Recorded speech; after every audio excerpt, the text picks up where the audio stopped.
finds a home for her brood, and the swallow a nest for herself where she may lay her young.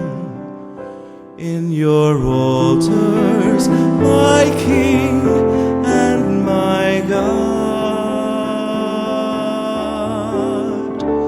how lovely is your dwelling place, O Lord, mighty God, Lord of all. Blessed are they whose dwelling is your own, Lord of peace.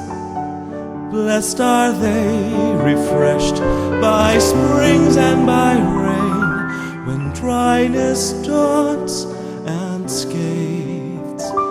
Behold my shield, my King and my God. Lovely is your dwelling place, O Lord, mighty God, Lord of all.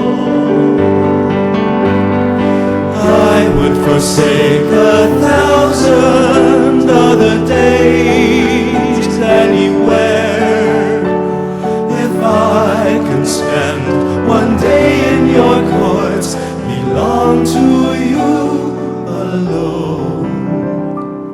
My strength are you alone, my glory.